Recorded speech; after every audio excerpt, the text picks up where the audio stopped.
To keep a soldering iron in good working condition, you got to keep it clean and tinned. That means there's got to be a pool of solder on the tip of the soldering iron.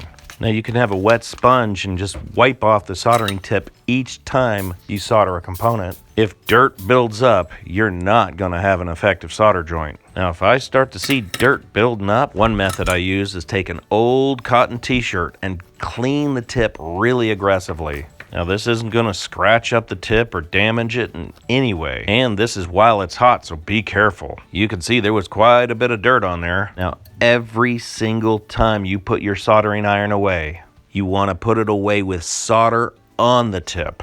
You almost want it dripping off the soldering tip. It's not a good idea to turn off your soldering iron without solder completely on the tip. This ensures that your soldering iron is completely tinned and clean and ready for action next time you need it. Well, I hope you found this information useful.